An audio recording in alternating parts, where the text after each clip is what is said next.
Hey everyone, just wanted to jump in here before the episode starts to let you know about a content warning, a spoiler warning for things that happen in this episode. So in our segment where we talk about what we've been reading, watching, and playing, Kris talks about her experience watching the docuseries Shiny Happy People, Duggar Family Secrets. The series deals with really heavy topics, and we do talk about some of them, so just want to give some content warnings for religious trauma, child abuse, sexual abuse. We don't talk about a lot of it in great detail, but just something to have a heads up about. And also, when we talk about my recommendation this week, I'm going to go ahead and spoil what it is, I guess. The Ultimatum Queer Love, we do go way into spoilers.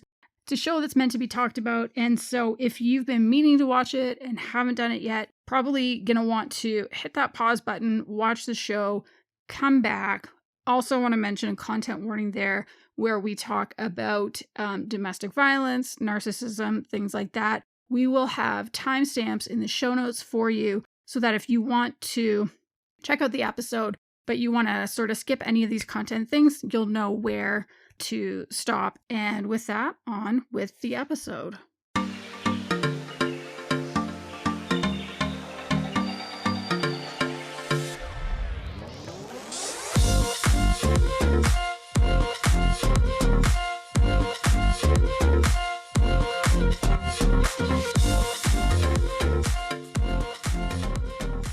Hey everyone, welcome to Queerly Recommended, the podcast where we recommend queer films, books, TV shows, and more. I'm Tara Scott. I review sapphic fiction at the Lesbian Review and Smart Bitches Trashy Books. And this week I am recommending a reality show on Netflix. And I'm Kris Bryant, a contemporary romance writer for Bold Strokes Books. And this week I'm recommending a documentary on Netflix. So we've been recommending a lot of shit on Netflix lately. Let's just say we are not sponsored by Netflix. We are not paid by them. We're just watching a lot of shit on Netflix lately. Please enjoy. Hopefully it's working for you all too. If you would like to support the show, we have links to our coffee, our newsletter, and all of our socials in our show notes. We appreciate every way that you all support us, as well as every review, rating on podcast apps, telling your friends, all of those things, so that other people who want more queer media know all about it. So, Kris. Yes. Last time we spoke, you left us on a bit of a cliffhanger when it comes to your new book, in that you had written all but maybe a few paragraphs. Right. What happened? Did you finish it? Does this book have an ending? I did. The book has an ending. It is turned in. Is it a great ending? I don't know. I haven't heard from my editor, but it is in her hands. So that's exciting. Yeah. So I've had that one's not coming out till January, and hopefully they don't push it. If it's, sometimes it requires more editing than other times.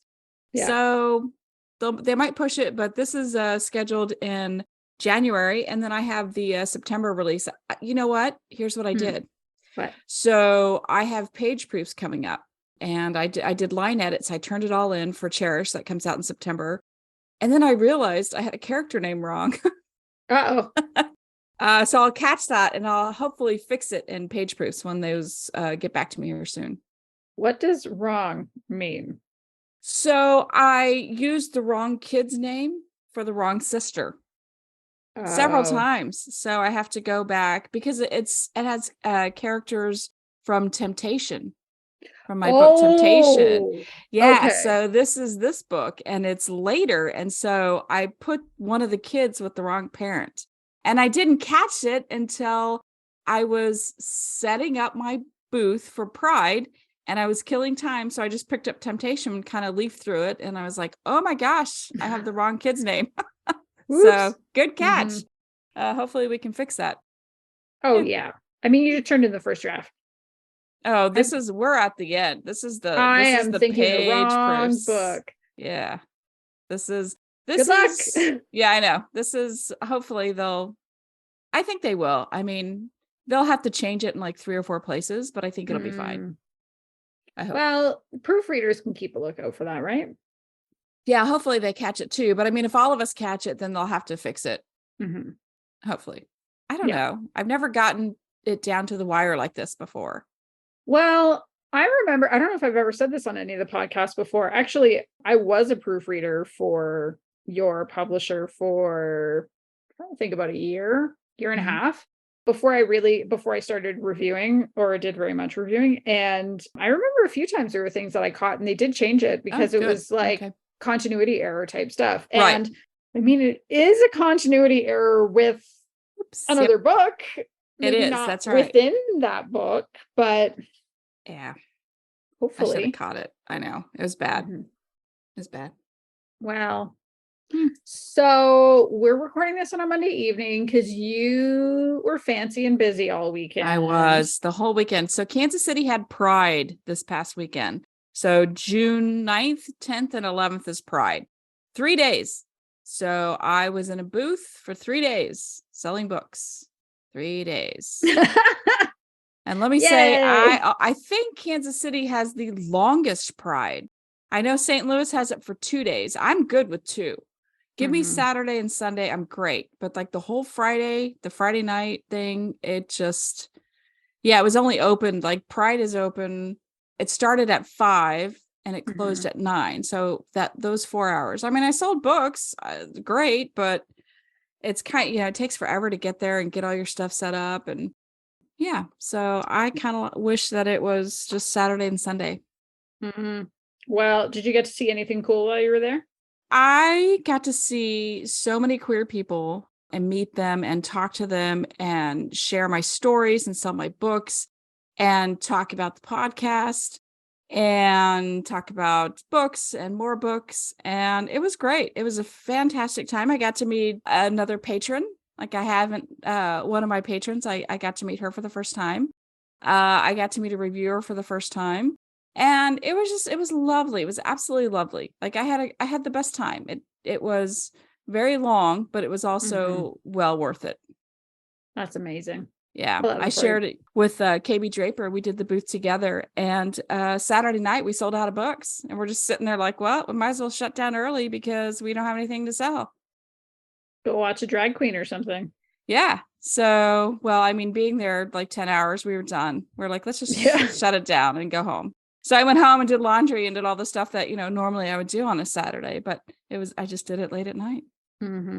But it was well worth it. And I feel very good about it. And I feel we didn't have any issues or problems, and that's something we certainly, have to consider being here in the Midwest. But it was a success. That's awesome. Yay. Yes. Yay. What about you? What's going on? What's new? All right. So this weekend, I saw something that I didn't think I would ever see in person, and definitely not in my neighborhood.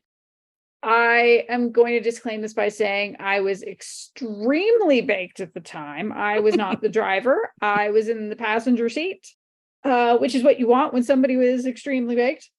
And we were turning. So we were turning to go around, like to go through this major intersection and turn right. And at that, like that kind of corner is an off-leash dog park, and it's quite big.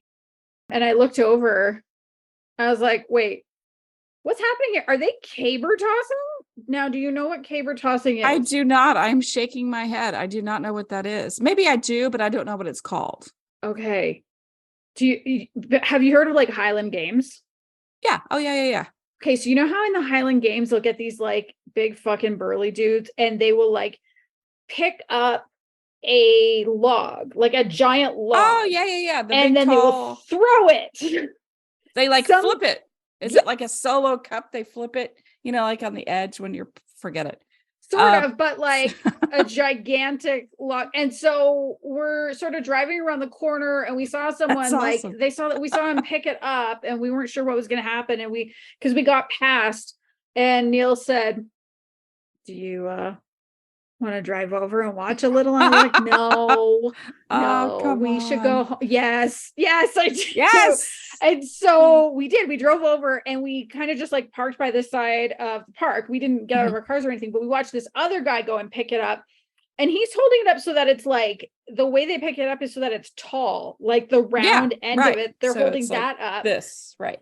And he's doing this like, whoa, oh, kind of thing. Cause like, of course, it's like huge. And yeah, he threw it, and it just like it flipped end over end, and it was incredible. It was just like this out of nowhere. How is this real? And keeping in mind also, like, I am under the effects of the cannabis. And so I'm like, is it what? Is this what? Like, I have been living in this neighborhood for almost 15 years. I have never seen anything like this in Calgary, and I sure did not expect to see it like a 5-minute walk from my home. It was wild. It was magical. And it's going to be one of those, like, you know, those things that happens and it happens out of nowhere and you didn't expect it, but it's just like one of these canonically wonderful memories you take with you for life. It's one of those. I'm going to remember this forever. Yeah. I loved it the most. I actually went to the Irish Fest, and they were doing that at the Irish Fest several years ago. Ooh, yeah. Well, now I kind of want to go to Highland Games and watch people. Yeah, I didn't know that that's what it was called. Yes, that's what it's called. Now I kind of want to watch like a competition, because I think it was just some dudes. I was watching. That's just what they're just doing, huh? Let's go throw some logs. Wow. And it's like, on the one hand, I'm like, how does that appeal? And it's like, bitch, you weightlift. Like, what's the appeal of me picking up heavy things and putting them back down again? Like, it's not about It's just a different way to do it. It's a different way to do it. And frankly, like, they're defying physics. I am not. So good for them. All right. What have you been reading or watching lately?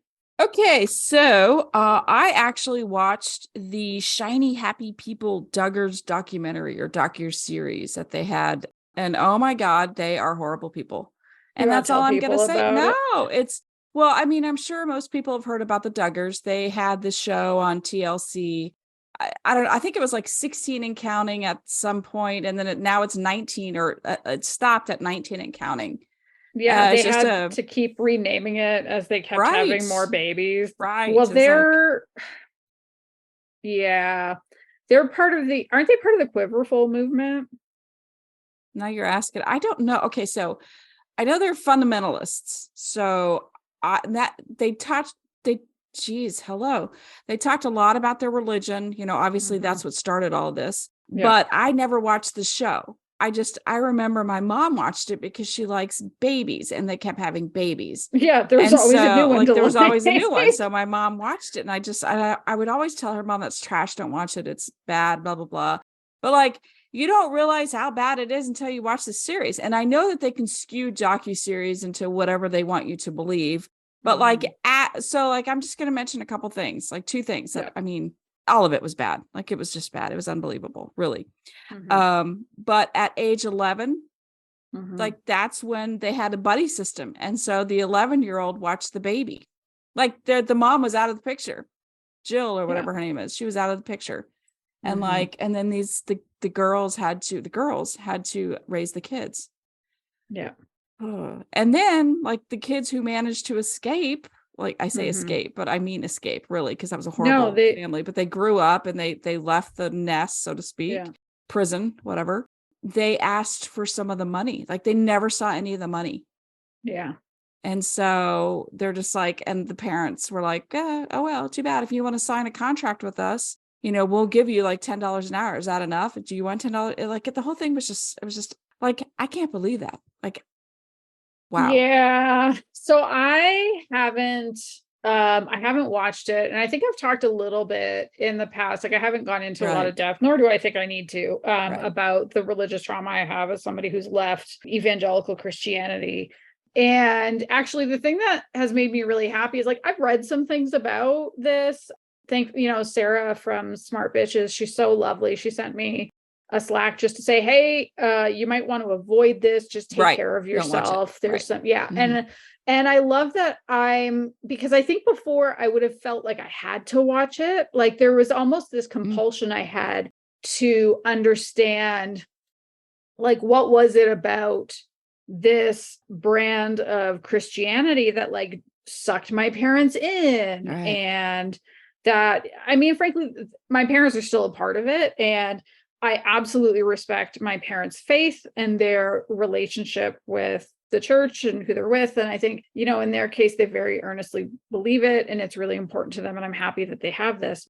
But I know that for myself, it was a really harmful, damaging thing. I've gone for a lot of therapy for it. I continue every so often to do top-ups as I need it. But like, even just hearing when you were saying about like, and then, they would have a buddy system. There was nothing about that surprised me. I didn't know families that had 19 kids, but I knew families that had a lot of kids. And that was the thing that you would hear is like, well, by the time you have 3 kids, then they can start helping and taking care of the other ones. And it was this very deliberate, like, yeah, we want to have as many. Well, you would hear a couple things. Mostly what I would hear was, well, we're going to have as many kids as God wants us to have. Wow. But then there's also like some people. So when I was asking about Quiverful, those are the ones that like, they are very deliberately having as many babies as they possibly can. So it's not like we'll have as many as God wants us to have, as much as like no, we're building the army of God, because there's a line in the Bible about how like children, like, children being like quiverful of arrows. Okay. And, I think they were kind of part of that version, because there's like, to me, there's also kind of a spectrum of evangelicalism, if you will. Like, yes, okay, my parents' church believes some things that I definitely don't agree with, especially when it comes to homosexuality. But, of course, my family still loves me and my queer sibling and all these things. But like, their church is not like some of the worst of them. And the Duggars are definitely among some of the worst of them. And like, they did that show to almost be like an advertisement.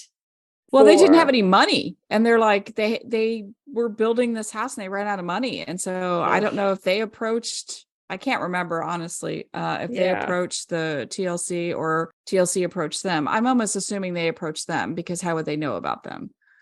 Yeah. So yeah. Hey, let's do a show about, my 15 at the time or 14 kids, and I'm going to keep having babies. And so like, it was just didn't they also cover up their son sexually abusing his sisters? Yes. And who is in jail for 12 and a half years for child pornography, for having that. And yeah, so that was a whole thing. Oh my gosh. Like, yeah.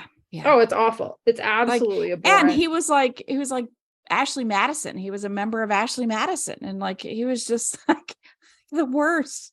Yeah. It was, saying one thing, representing himself as one thing, and getting, being hypocritical. It was just, and that's the one thing I can't stand, is the hypocrisy of it.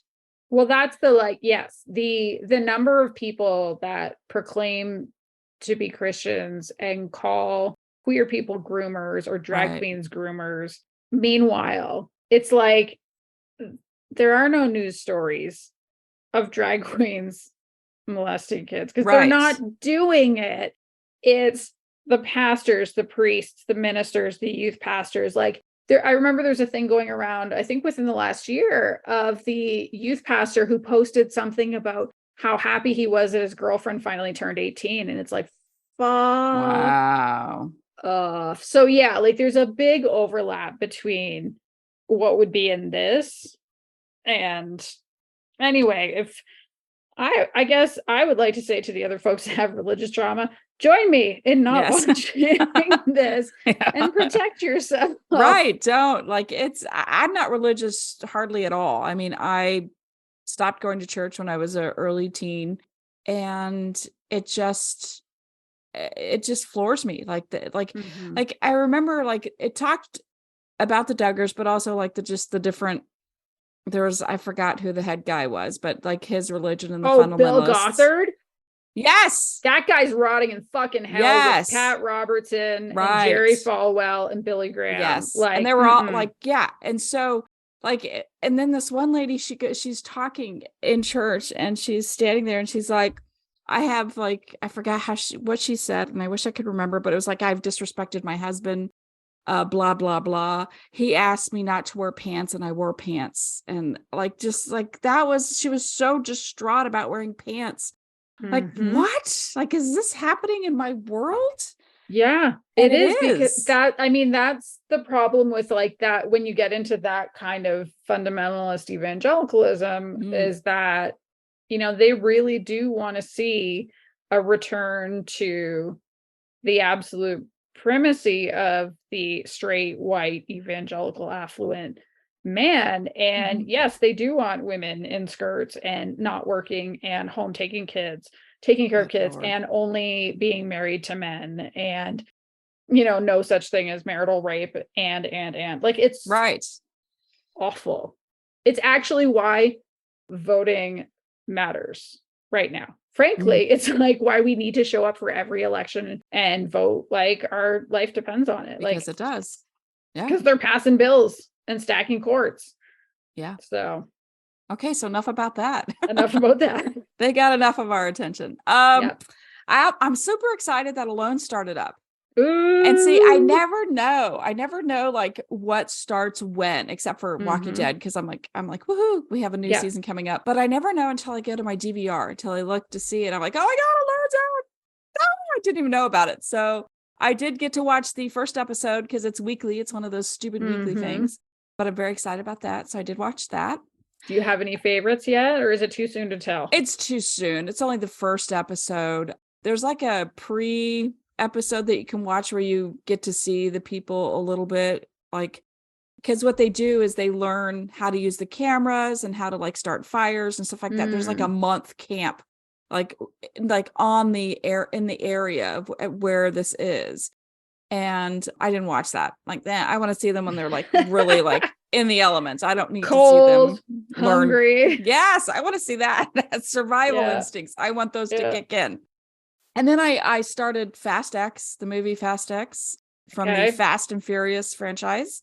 How is it? So the reason why I watched it, well, because it's very visually stimulating, of course. But I mean, my future wife is in it.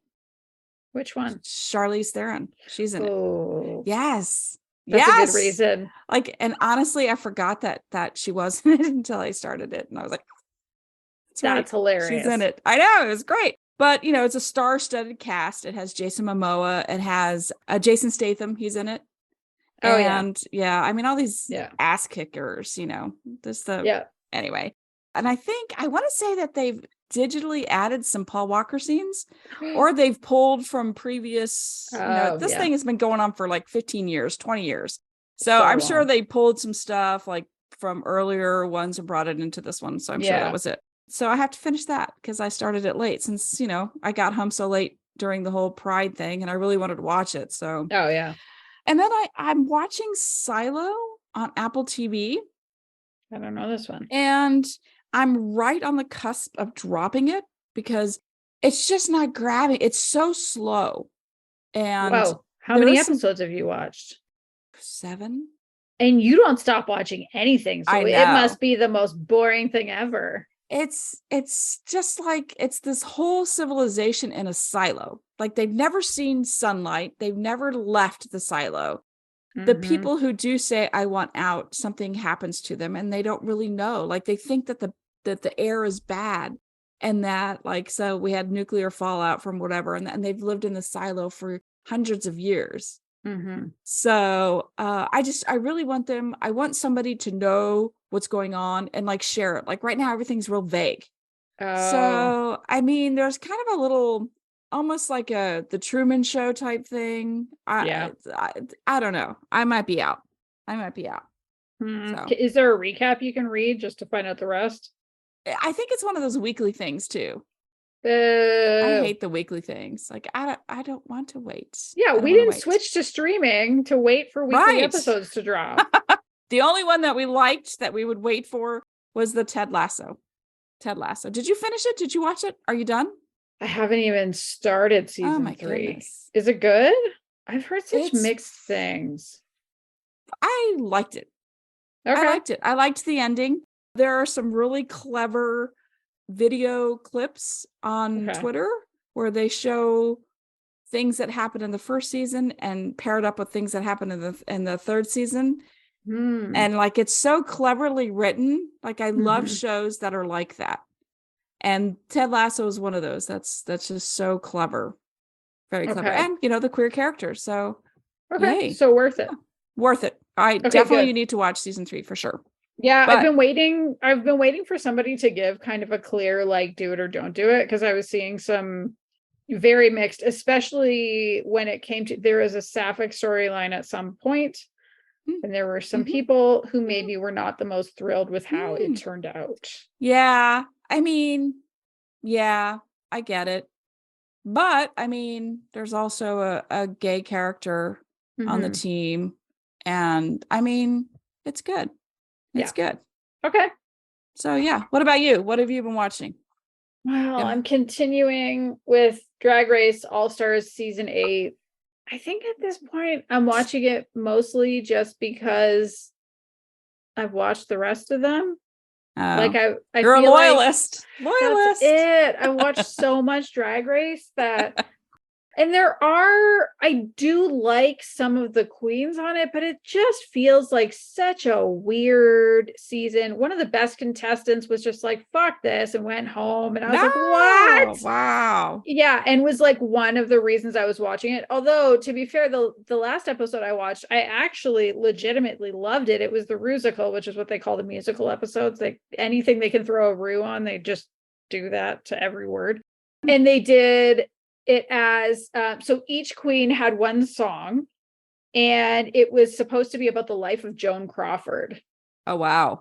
It was actually great. Like, I usually don't like the musicals. I'm usually like, this is the cheesiest. I hate the lyrics. I don't like the singing. I don't like anything. I'm just like a total curmudgeon about it. But this time I was like, all right, you did it. You all did a great, like, this thing fucking slaps. Like, it's just great. Like, the music is good. The performances were great. I was thoroughly impressed. I was a little confused by who won, and I was equally confused by who went home. So it's like, there's no real rhyme or reason to it, but I'll keep watching it, because what else am I going to do? Like, it's a part of the rhythm of my week now. Whenever it's not on, I get confused about what day of the week it is, because I didn't watch Drag Race. Kind of like, actually, to take it back to Shiny Happy People, kind of like what happened when I stopped going to church. I was like, what day of the week is it? What? Like, I just was so confused after more than 30 years of going to church. I was like, what is that? Like, I had to relearn what a week felt like. It was so dumb. So I don't want to do that now with Drag Race. No. Neil and I have been doing some gaming because Diablo 4 came out. I don't know if you've ever played any of the Diablo games. No. Oh yeah, you don't game. I don't game. So we played Diablo 3 together when it came out, however many million years ago that was. I think it was before we even had kids. And I don't think it's like specifically queer, but I definitely made a sorcerer who looks queer, and she's so badass. Oh my God. She's like an ice magic person and is just like killing everything. The writing is like and I'm not sure about all the gameplay, but there's still something like fun and familiar. So I think it's if you like Diablo games, it's worth it. I don't think it's hitting as well as Diablo 3 did, but it's still kind of like a fun thing to do together. And then finally, and actually this was the reason I was baked the other day in the first place, I saw the new Spider-Verse movie, Across the Spider-Verse. So I thought, well, this will be I really liked the first one, which I think was called Into the Spider-Verse, about Miles Morales. And this is sort of the follow-up to it. It is, I guess, just a thing to know going into it if you do watch it, which I think absolutely watch it. It's so good. But it's the first part of a two-parter. So it absolutely ends like on a cliffhanger. You're not going to get the completion of the story. But one of the things I like about this, because the whole idea is that like there is a Spider-Verse, and in each universe, there's a different Spider-Man or Spider-Girl or Spider-Pig or all these different versions. And each one has its own art style. And when you go into their universe, that has its own art style too. Yeah, that's cool. It's so cool. They did some of that in the first one, which if you haven't seen it, like, it's actually like, it's super rad. And knowing that like you're visually minded, like, I think you'd quite like that. But in this case, so Gwen Stacy is a huge part of it. And there's a bunch of people who have a theory. I put it in the newsletter, which, like, as we're recording, you haven't read the newsletter yet because it goes out in the morning. But everybody who has listened, if you've subscribed to the newsletter, you can click the link to go read the article about it. Cool. A bunch of people on Twitter, though, have a theory that Gwen is trans based on a few things. Cause like she has a protect trans kids flag up in her room. Oh, cool. And in her world, especially in her home, the trans pride flag colors show up a lot, which is super cool. The other thing I thought was amazing too is that her world, the art style, because like I said, each world has a different art style, but in hers, it's like her world is like a mood ring almost. And so the colors will change based on her mood and what's going on. And there's like this really difficult confrontation scene. And I was just like, oh my God, like losing it. Cause again, I was extremely baked too. But like, I always started to cry because I was like, this is amazing. And it was just this really difficult thing that she was going through. And the walls, because it looks like watercolor. And it was like the walls started dripping. Like the paint that was used to make them was dripping to reflect her mood. And I was like, this is the coolest thing I've ever seen. And they brought Spider-Punk in, and the art style that they did for him was so different and like something out of a punk zine. And it was so fucking cool. And I'm really hoping they bring him back for the next one. So yeah, like Across the Spider-Verse is just so rad. I loved it so much. If you can watch it while having had an edible, I definitely recommend that. But I think even watching it sober would be great because it's just such a wonderful movie. Oh, sounds like it. Yeah. That's what I've been up to. So, Kris, what is your official recommendation this week? So for Pride Month, my recommendation is a short documentary called The Dreamlife of Georgie Stone about a transgender teen in Australia. Okay, so here's the little blurb. Spanning 19 years, The Dreamlife of Georgie Stone reveals the memories of Georgie Stone, an Australian transgender teen, as she helps change laws, affirm her gender, finds her voice, and emerges into adulthood. So I think everyone, queer or straight, should watch this documentary because not everybody knows the hardships that trans youth experience all over the world. And there are so many laws that now that don't, we know this here in the United States for sure, but that they don't support or approve gender affirmation care. So not only does this document cover the full life of Georgie Stone, but also the social adjustment, the physical adjustment, and the political advancement for all trans teens in Australia. So her story is told as a reflection as she's getting ready for gender affirmation surgery. And it clicks, you start it and she's 18 and she's getting ready to go to the hospital for surgery. It's going to be an all-day event. And it's kind of like her life in just like how it starts off. Like when she's 2, she tells her mom she wants a vagina at 2 years old. And at 2.5, she expresses that she is a girl. And she has a twin brother, and the brother's like super supportive, like the best family ever. And the brother's like, it's great that I have a sister because now when we play spies, there's a boy spy and a girl spy. And it's just absolutely beautiful. I mean, the support is just beautiful. Like at age 7, though, she was the only patient at Melbourne's Royal Children's Hospital that year at the time to receive treatment for gender dysphoria. So by 8, Georgie had fully transitioned within the family. And then by 9, she was out publicly. Like as a social transition. Right. As a social transition. So here's this is the thing that got me. Like this is what drew me in. So at age 10, she became the youngest person in Australia to be granted hormone blockers by the court at That's 10. Cool. Yes. So even though she had, but the problem is even though she had the support of her family and the doctor, she wasn't allowed to start hormone replacement therapy. She needed the court's permission to do this. And so for 5 years, she fought the courts. That's the, when you listen to a lot of the anti-trans rhetoric that's happening right now, and a lot of it is really focusing on kids, I think because it's the easiest way. You and I talked about this a little bit before we started recording about how, I forget my own point. Well, that's wonderful. Hey. Good one. Woo. oh no, I remember what my point was. So we were talking a little bit kind of as we were getting ready and going through the notes about how this is something we should all be concerned about and we should all care about it. And I mean, frankly, we should care about it just because we're talking about kids who want to live their lives most fully. But if we need to be more, think about how it impacts us more, every queer person should be scared about this.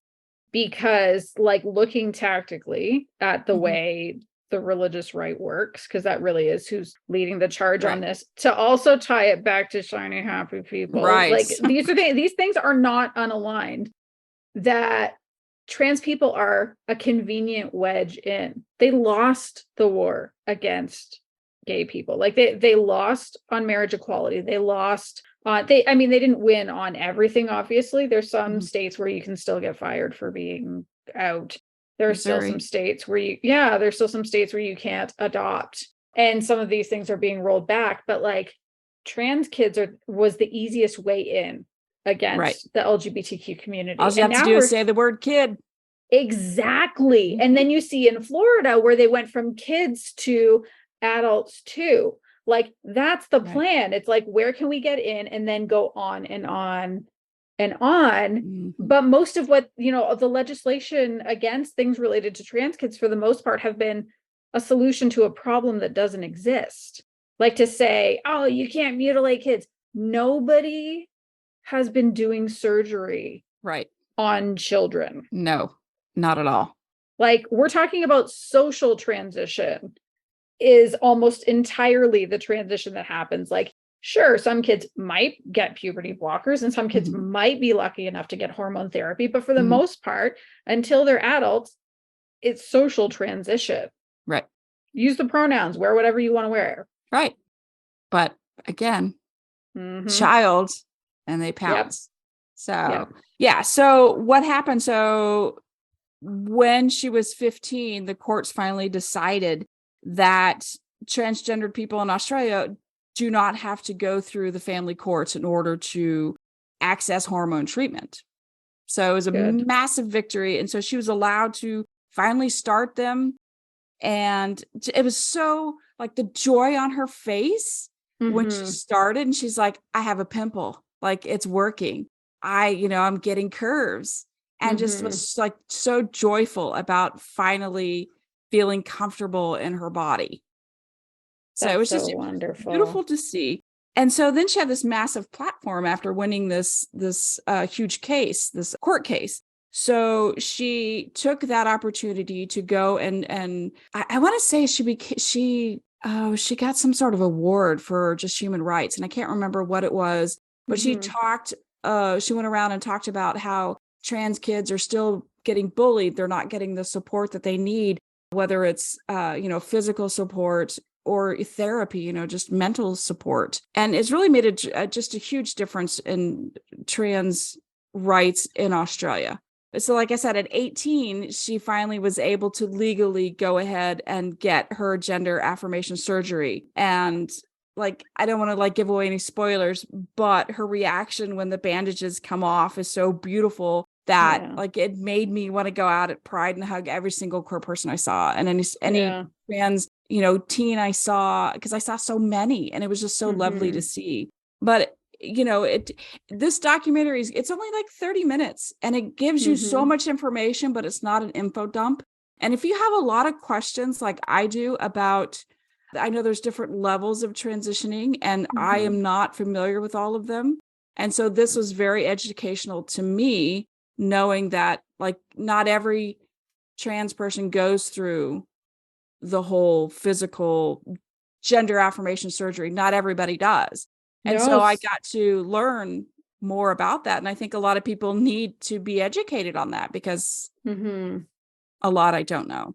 Yeah, I think a lot of people assume that gender affirmation surgery, the be all and end all for that, like for every trans person, that there's this idea that you have to like transition enough, and that it means like going and getting, like your genitals modified, when there are some people that don't do any modification at all. There are some people that don't do any hormones, but they're still trans. There's all kinds of types of affirmation surgery. There's top surgery to either put on or remove breasts. There's hairline reconstruction often. For some trans women, there can be facial feminization surgery. Dylan Mulvaney talked about that a lot on her Instagram and her TikTok as she went for her, because she did a whole there was a whole bunch of stuff to do with like her face, her hairline, her vocal cords, like a whole bunch of stuff. And so it's so different than what a lot of people think. And I think, unfortunately, in some ways, the media also,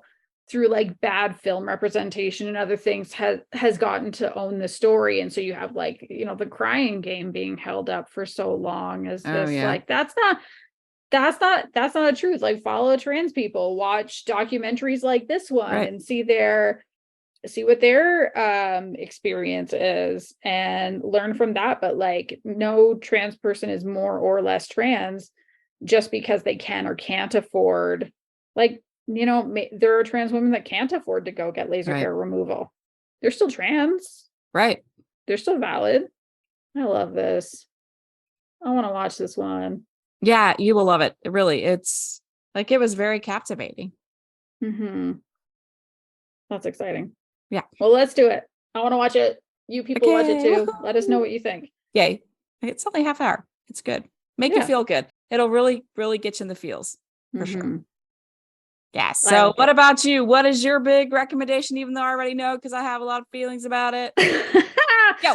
All right. So last time you sort of kicked off a bit of a conversation, but I hadn't watched any of it yet. And as we said, hooray, Netflix decided to give the queers what we want. Our own reality dating show. I have watched all of the Ultimatum Queer Love since then, and we're going to talk about it. I think we'll probably try not to have too many spoilers, but also there's some things that are absolutely impossible to talk about without spoilers. So we're going to have spoilers. Yeah. We're going to have spoilers.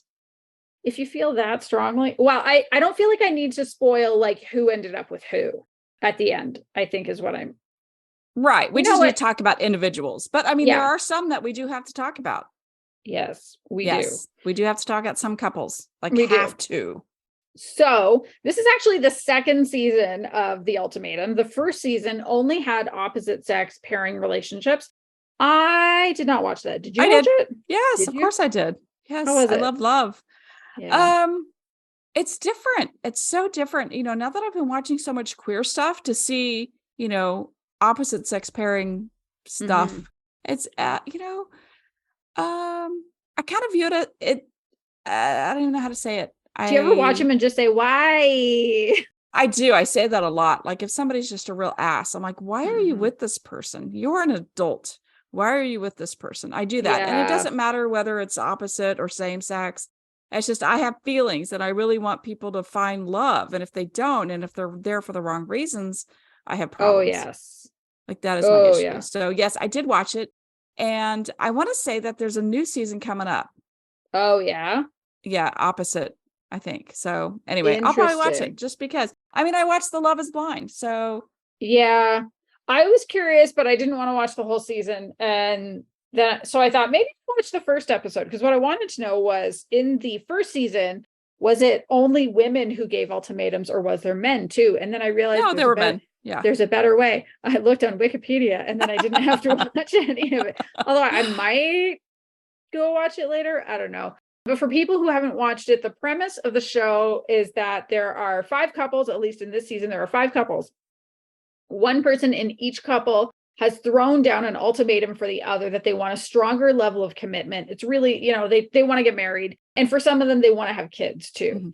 And so they come in this show with the idea that they are going to break up for 4 weeks. They're going to do 1 week of dating, and then they are going to have 3 weeks of a quote unquote trial marriage, where they're going to move in with someone else for 3 weeks just to see, like, what does that do? Does it give them a new perspective? Do they find a new person to be with? But then they have to break up with their trial marriage people and then go have a second trial marriage. And they're going to have that second trial marriage with the person they showed up with. And then at the end of all of that, if you're tired, I'm already tired too. No, it's fun, but like, then they have to decide. They have 3 possibilities. They can go home with the person they arrived with, probably engaged, because the ultimatum was that they had to get engaged. They could go home with the person that they matched with, or they might go home total, single. That might be the way it goes. One of the things that I quite liked about the show was that there was a really good range of women who were more femme presenting, but also some like mask or butch types. And like, can we just pause to give a shout out for how good Tiff, Mal, and Xander's hair? Oh, for sure. Oh, yeah. The fade. So good. Tiff and Mal had just like their style and their swagger was so good. I think Xander was also looked awesome, like looked great, but I don't think had that same kind of swagger. Right. Maybe it was a confidence thing. Oh, maybe.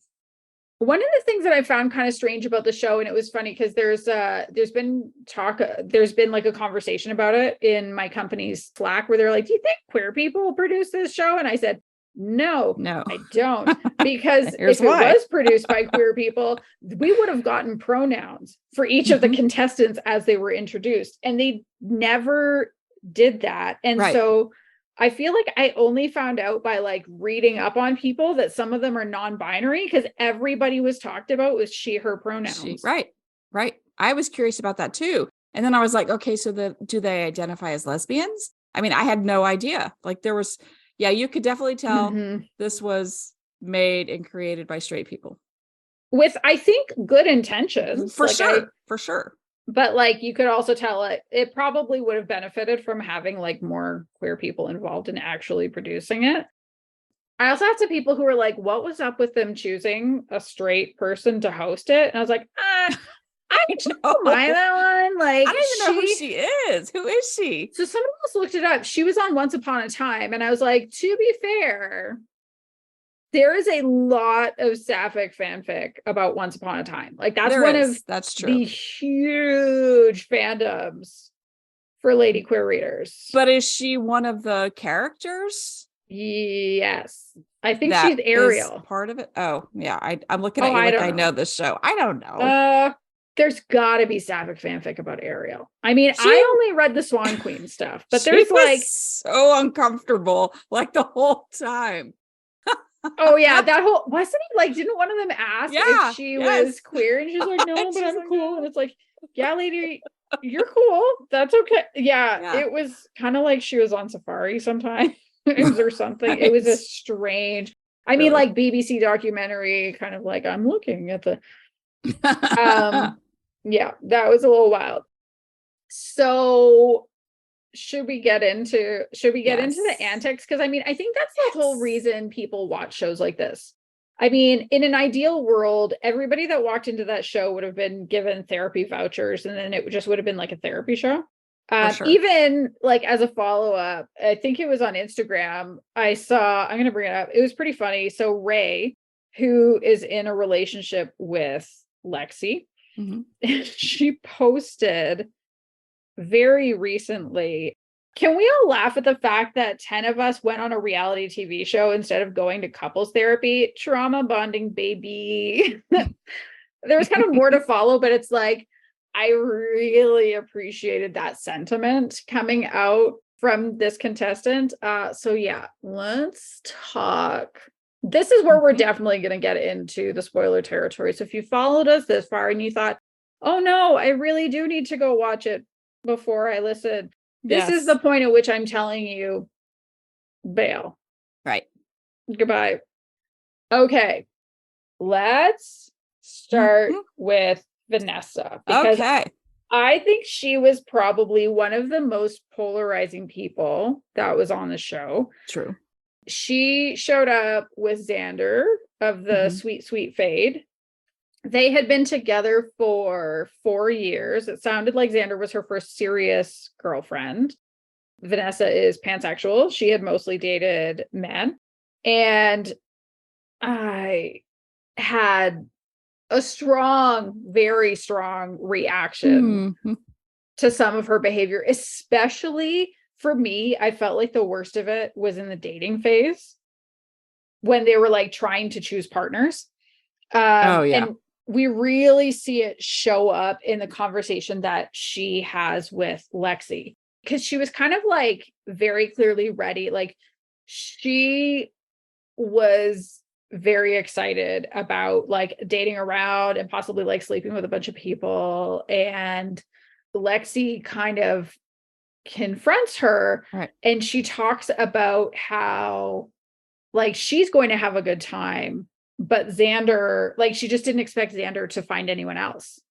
And Right. when Lexi was like, why would you think that? She just says, I'm beautiful. I found, I just thought she was incredibly fake. I thought she was obviously there to be on a show, to get her face in front of people. Like, here, look at me, I can act. And you know what? She was like the worst of all of them as far as acting. She just, I say acting, she was just fake. Some of the smirking during like really confrontational moments, or like smiling during things, or like mouthing "fuck you" to Xander when horrible. Like they all show up, they're all supposed to pair up, and so Xander pairs up with Yoli, and she's mouthing "fuck you." Like this was the assignment, was to show up and pair up. I don't know what she thought was going to happen. And even just like the talking about thinking Xander was maybe ace, that was the other one where I was like, excuse me, what? Right.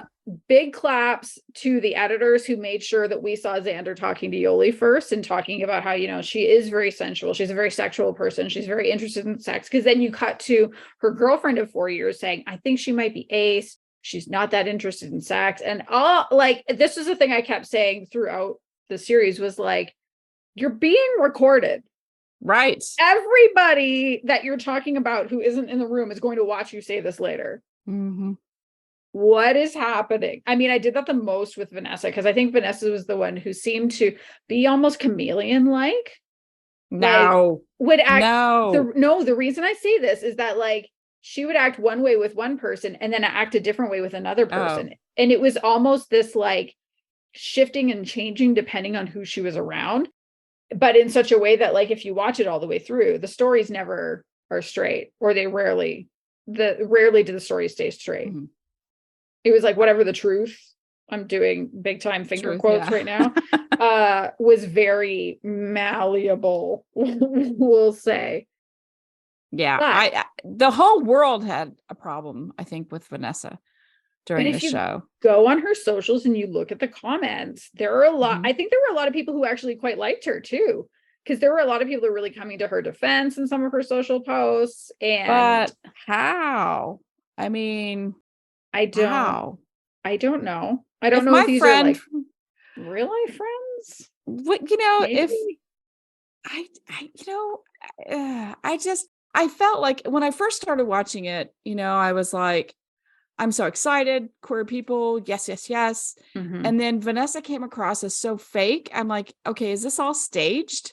I may at one point have shouted, this is not the pansexual representation I've been looking for. Right. So it was just too, I don't know. I did not feel good about it. Yeah. I didn't feel like sincere. I didn't feel any sincerity in the least from her.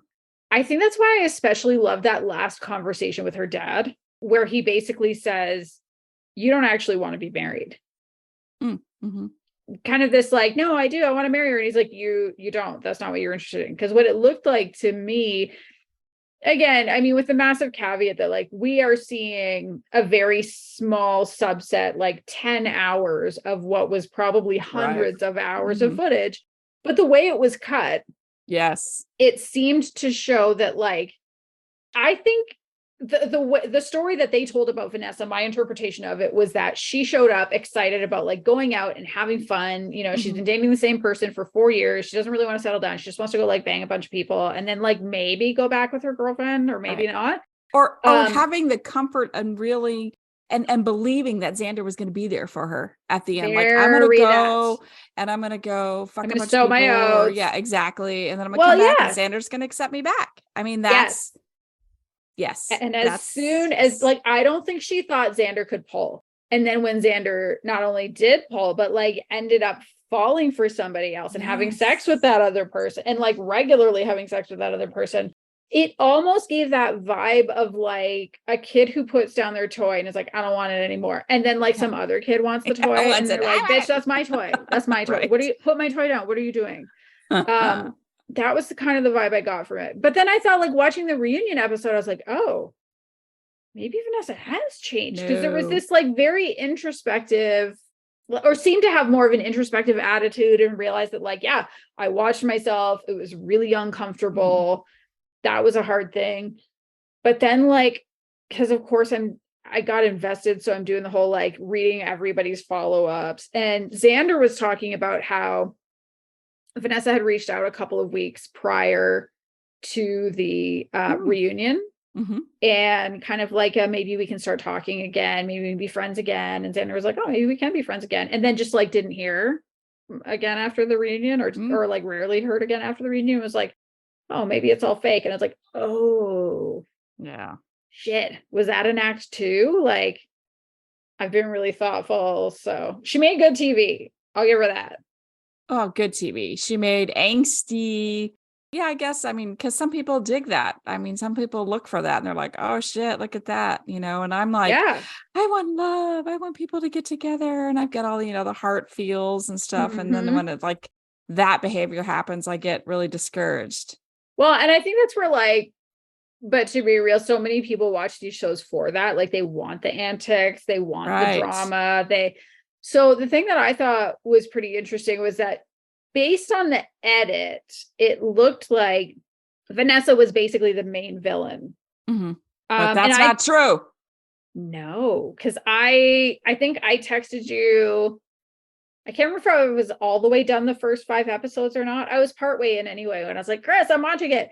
I hate Vanessa. And she's like, I want to fucking strangle Mildred. And I was like, what? I know. About? And then I watched it. I was like, oh, no, that's what that's about. So Mildred gave the ultimatum to her partner, Tiff, who, like, specifically, this is the one where I was like, what is up with not giving us the pronouns?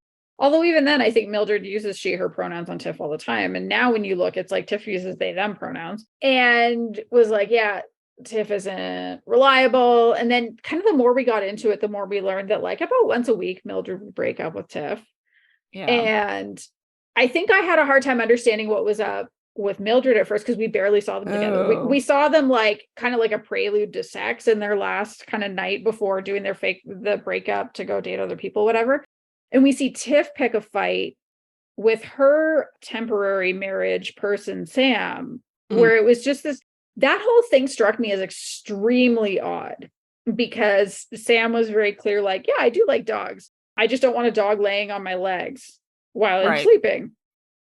And Tiff did this whole, like, I don't know if I can be with somebody that doesn't like dogs. And Sam's like, well, I didn't say, I know. And I was like, what? It's happening. Like, to me, it was just like completely bonkers. I didn't know what was happening. I knew Tiff wasn't into going off with somebody else, but like, what was happening, until we see them get back together, until we see Tiff and Mildred together, and we see the way Mildred talks to Tiff. And that was after we saw Mildred be horrible to Ozzy, who she was paired with. And then there was this like, oh, because like someone will say something and then she'll jump all over them and give them no space to respond. And if they do respond, that's the next kind of ammunition for her to say something else horrific. And that's the game, the mental game right there. It's like, talk over as soon as somebody starts to say something. I mean, she would not talk at all until they started talking, and then talk over them, and then talk over them. And that is super toxic. And I picked that up right away because I tweeted it. I even looked back on my tweets. It was June 2nd, before all that nasty shit came out. Like I pegged her I didn't peg her, but I pegged her as being extremely toxic, because that has happened to me in my life, and I will not tolerate that ever again. Like, that is a bad thing. And you picked that up right away. And so I was like, nope, it's not Vanessa. The problem is Mildred. Out of all these people, she is a toxic person. Oh, yeah. And at one point, she tries telling Tiff it's because she's Latina.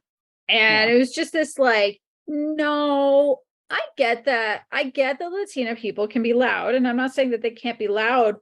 But what she's like, there's a difference between being loud and being abusive. And what she was actually doing was being abusive, because to cut people off and then just keep yelling at them about how wrong they were and not listening and not giving any space and not being open to any other perspective.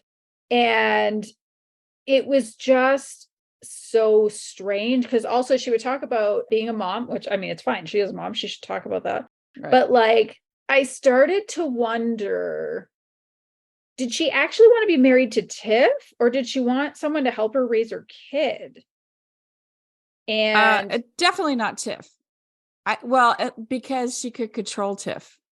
So maybe just the whole control factor. Well, I have somebody who will do absolutely everything I say because they want to please me, and has beaten Tiff down so much that, that whole thing. Yeah. Well, and we see that in the reunion, where, let's 100% definitely spoil this one. Like, they are not together. They had moved in together. And it was really interesting to see that, like, Tiff was actually really respectful. And Mildred, for some reason that I'll never understand, decided to air all their dirty laundry, including the fact that she got violent with Tiff, threw a dog gate at them, and like, to where the police had to be called and Mildred was arrested, but had been saying like, oh yeah, I had wanted to open a bank account with Tiff and they didn't want to. And it's like, good.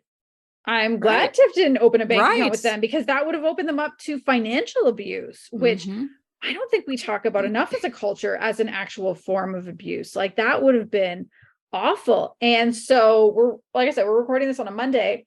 Yesterday, Tiff shared their side of how things went down on YouTube, because they actually left the special. And I really respected, I mean, it was sad how it happened, but like, also I really respected that whole, like, I'm not doing this. Right. I'm not with this person anymore. I do not need to let them do all of this. And I think for me, all of this stuff kind of about the Mildred and Tiff thing leads to the other thing that I actually really appreciate that's come out of this, although I do not appreciate the producers, because if you watch the YouTube video, Tiff had warned the producers that things had been this bad and they didn't do anything to protect her. Like, I'm sorry, fuck those people.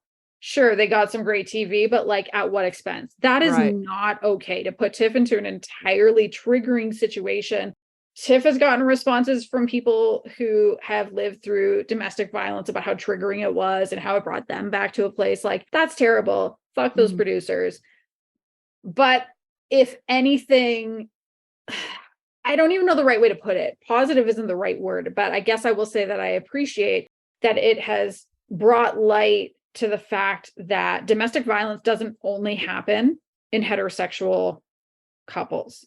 Domestic violence happens in same-sex couples too, because I think, the community doesn't talk about it that often. And I've heard kind of theories around how it doesn't get talked about, almost because like, we need to be model minority citizens type things. Like, things are already so hard. We can't give yet another thing for straight legislators to point to as a reason why we shouldn't have our full rights and humanity. But like, it's important to know what that looks like. And so I just thank and applaud Tiff for sharing their story further on YouTube and getting into like talking about their realization that they were with a narcissist and why that was bad and hard.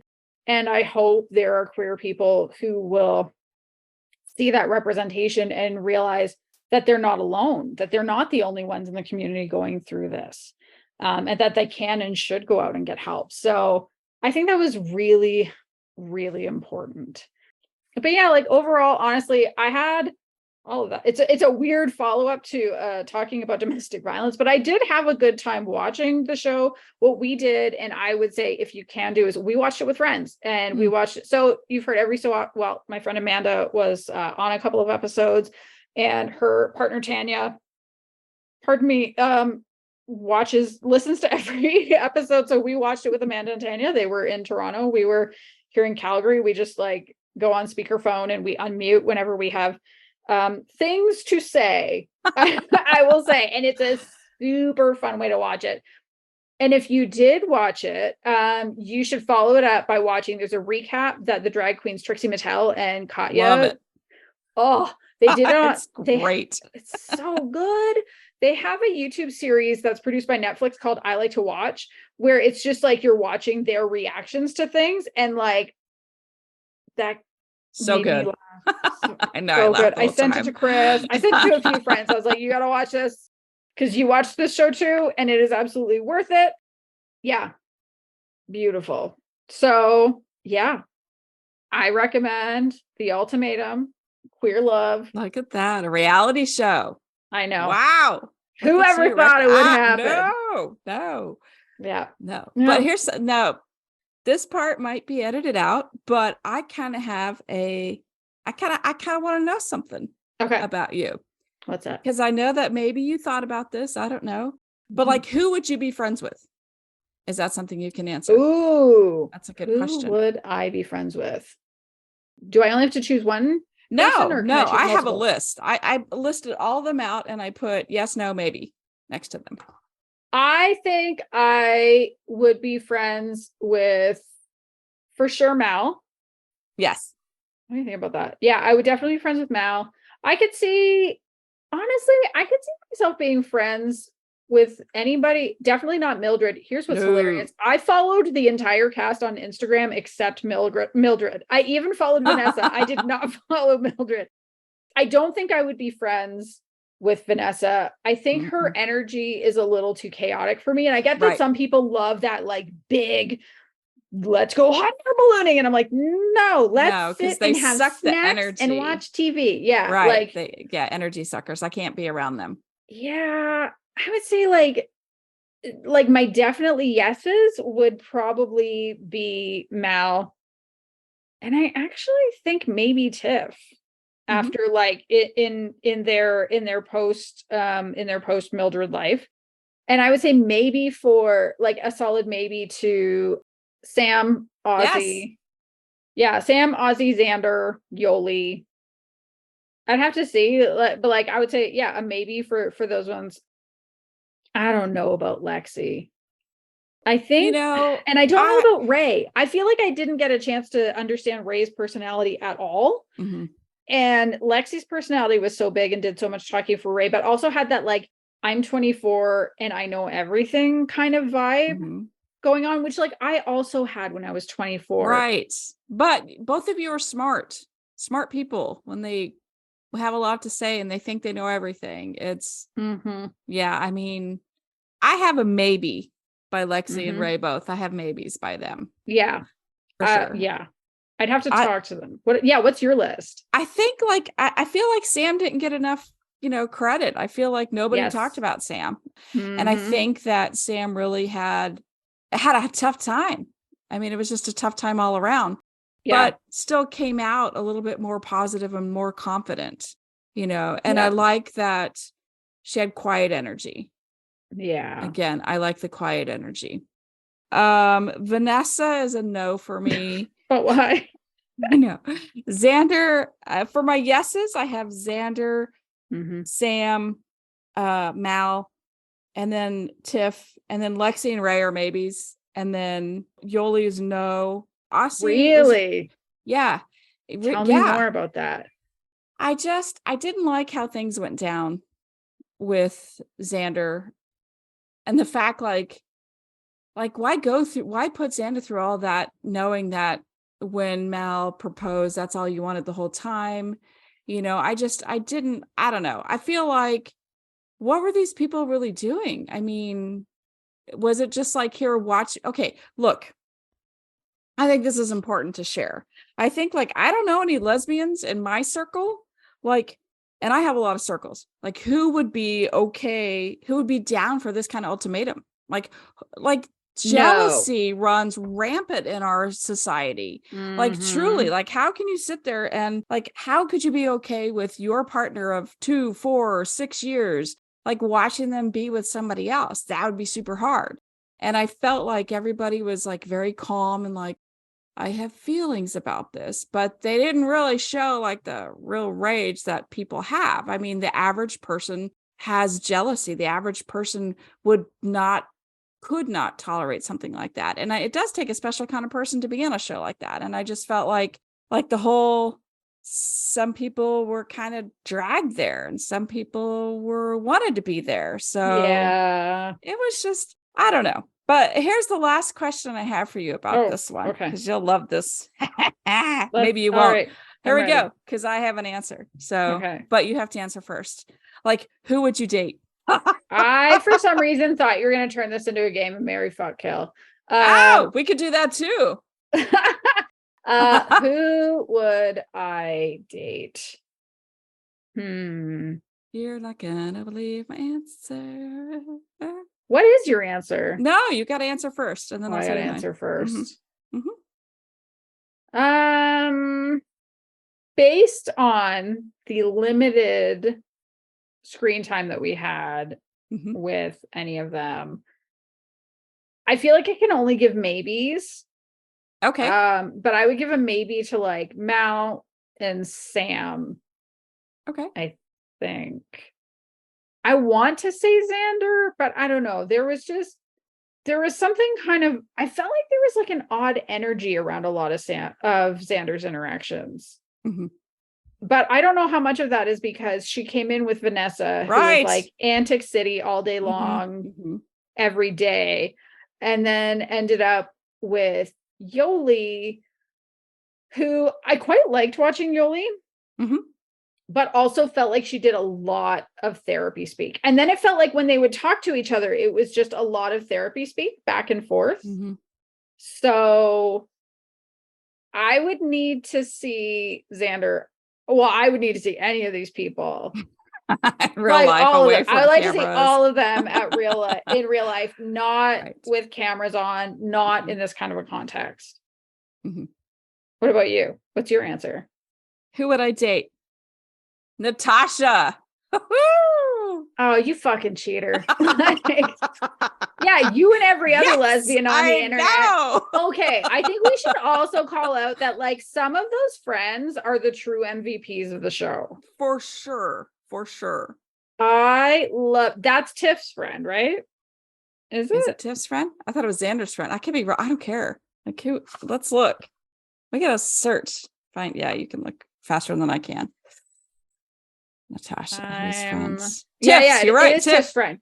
So I loved Natasha, and I also loved. I'm trying to find it. I can't remember if it's Mal's friend or Yoli's friend. Oh no. Oh, it's not going to give it to us. Oh, go down here, maybe to the.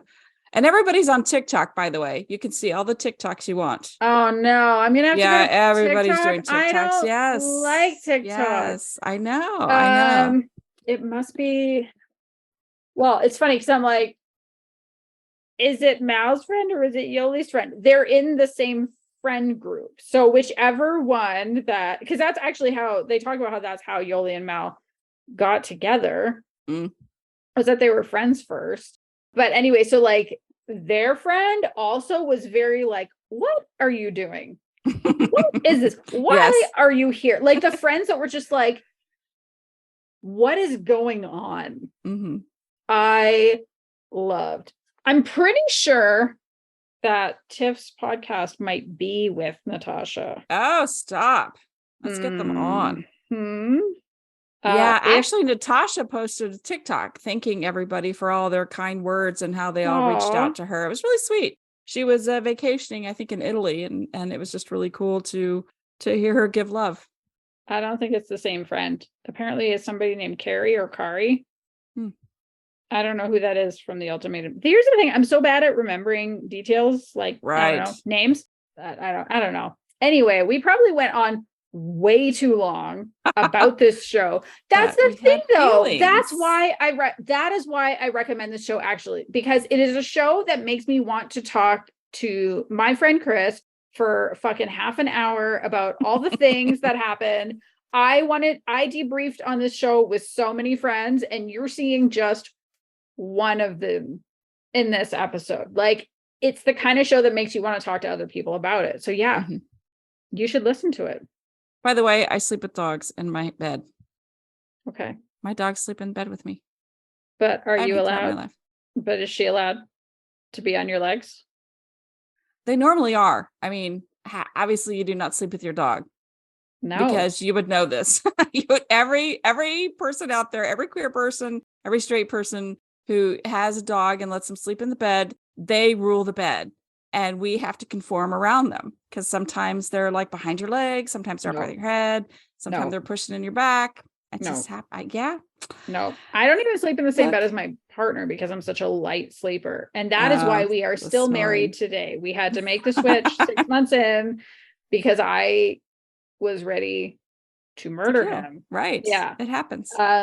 This whole like, it was a combo of sleep apnea and having to get up for work at 3 or 4 in the morning. And that was not the life for me. So no, I do not sleep in the bed with dogs.